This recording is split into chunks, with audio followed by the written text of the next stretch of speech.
একজন আমাকে লিখেছিল, আপনি তো জনকণ্ঠের মাল। তা আমি যদি জনকণ্ঠের মাল হই, তাহলে তো আমি আমার দেশের মাল। অনেকে এটা নিয়ে বলে যে আপনি তো জনকণ্ঠেরই প্রোডাকশন বলে, আমার কিছু বলার নেই। আসসালামু আলাইকুম প্রিয় দর্শক, দৈনিক জনকণ্ঠ পত্রিকায় এখন আসলে কি চলছে? দৈনিক জনকণ্ঠ এক সময় খুব বড় একটা এবং খুব জনপ্রিয় একটা পত্রিকা ছিল, এবং এই পত্রিকার সঙ্গে আমার কিছু স্মৃতিও আছে। স্মৃতিটা বলছি এই কারণে যে এই পত্রিকাটা প্রকাশিত হয় 1993 সালে। প্রকাশেরও আগে আমি পত্রিকায় যুক্ত হই, এবং তখন যুক্ত হওয়ার পর প্রকাশ হলো, তারপরে দীর্ঘ টানা 12 বছর আমি জনকণ্ঠে কাজ করেছি।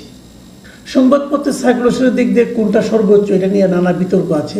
সেই বিতর্কে যদি আমরা নাও যাই, তারপরে আমি যতটুকু জানি এটা প্রথম 2-3টা পত্রিকার মধ্যে ছিল। তারপর জনকণ্ঠের ভূমিকা কি হয়েছে না হয়েছে এটা নিয়ে নানা বিতর্ক আছে।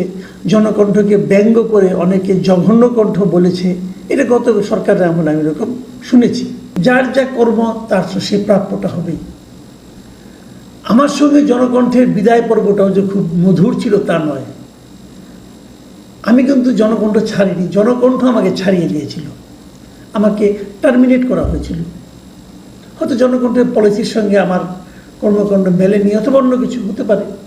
তারা আমাকে টার্মিনেট করেছিল। কেন টার্মিনেট করেছিল সে কারণটা পর্যন্ত তারা আমাকে জানায়নি। একজন কর্মী হিসাবে, একজন পেশাদার সাংবাদিক হিসাবে আমার জন্য খুবই বেদনাদায়ক ছিল।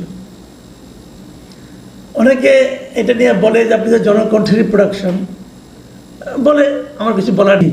কারণটা হলো এই জনকণ্ঠে 12 বছর ছিলাম, আমি অনেক কিছু শিখেছি। কিন্তু একটা কথা মাথায় রাখতে হবে, আমি জনকণ্ঠ ছেড়েছি 2004 সালে। জনকণ্ঠ ছেড়ে আমি কোথায় গেলাম? আমি গিয়েছি দৈনিক আমার দেশে। দৈনিক আমার দেশ তখনও বের হয়নি। দৈনিক আমার দেশকে বের করার ক্ষেত্রে যে কয়জন লোক ভূমিকা রেখেছিল পত্রিকাটা বের হওয়ার আগে থেকেই, তাদের মধ্যেও আমি একজন ছিলাম। আমার দেশে কাজ করেছি, আমার দেশ ছেড়ে গেছি যায় দিন ছেড়ে এসেছি বাংলা ভিশন টেলিভিশনে। কাজেই আমাকে যদি একজন আমাকে লিখেছিল, আপনি তো জনকণ্ঠের মাল। তা আমি যদি জনকণ্ঠের মাল হই, তাহলে তো আমি আমার দেশের মাল, তাহলে তো আমি যায় দিনেরও মাল, তাহলে তো আমি বাংলা ভিশনেরও মাল। কাজেই পেশাদার সাংবাদিককে তার প্রতিষ্ঠান দিয়ে আসলে ট্যাগ লাগানো ঠিক না। তবে আমাদের এখানে ট্যাগ লাগানোটা একটা এখন একটা খুব পপুলার একটা বিষয় হয়ে দাঁড়িয়েছে। কাউকে ট্যাগ লাগাতে পারলে সবাই খুব আনন্দ পায়। তো আমাকেও নানাভাবে ট্যাগ লাগায়, কিছু যায় আসে না এতে। আমার এত বছর যখন আসে যায় নাই, এখন আসে।